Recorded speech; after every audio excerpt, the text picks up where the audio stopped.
Antony from Manchester United. It looks like Eric Ten Hag's former player is going to be reuniting with him. Is it what Manchester United need? And the fact that they've given Eric Ten Hag £80 million to spend on a player that is very clearly linked with him, that is very clearly his player. It's a message in a sense as well. Surely it will come down to the style of play, what he wants. And what he wants is, he wants him to be on that right-hand side, cutting inside, obviously for whoever the wing-back's going to be, to cut outside, but more of a threat when he does cut inside. Because you look at Man United, they need to get goals, because obviously if Ronaldo's not playing at the moment, you know, especially what he done last season, they're not scoring too many. He will bring goals, and he knows what he is capable of, and this is why people talk about how much it is.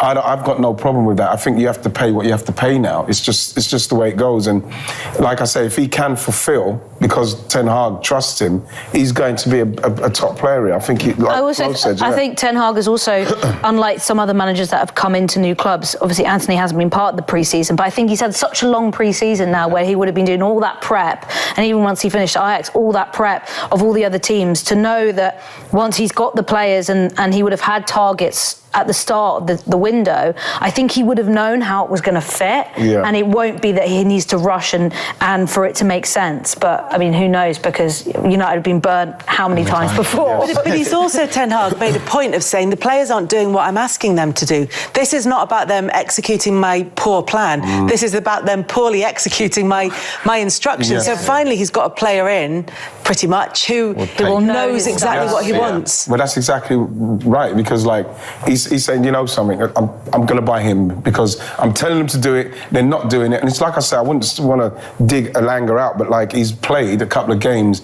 and I've not seen too much of that. What I see, the focal point of what I see, what he does is he gets that ball, he's got great skills, comes inside, curls it in the top corner and stuff like that. That's what he sees that he can do, and he's bought somebody and it's cost him a few quid to get that done. Is Ronaldo on the way out? Well, he hasn't started the last couple of games and they've won them. Like I say, they're going to need goals, because last season, if his goals wasn't there, I don't know what would have happened with Man United, but I think that he probably is on the way out. It doesn't seem like he's not. Otherwise, he might have started the last game or the last couple of games, but they seem like they're trying to get through without him. I don't know if, personally, I think that they should try and maybe move him on. It might, even though the word officially is that, and Ten Hag is saying he's still part of my plans, it does look as though that move is drawing closer, whichever way it's been driven. Ronaldo has been not quoted, but his views have been represented in articles over the weekend, where it's very much putting forward his point of view and how frustrated he's felt at Manchester United. Could the sticking point here be where he goes?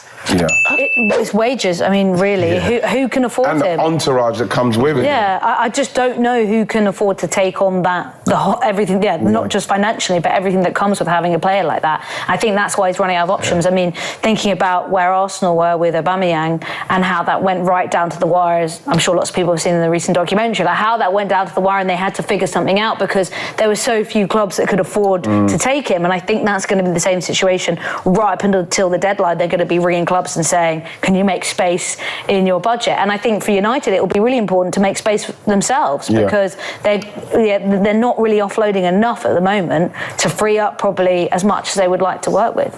Look, it's horrible to say, but maybe it's time for him to accept he might be part of a team where he's in rotation and he's not the main person, because at the end of the day, he is getting old.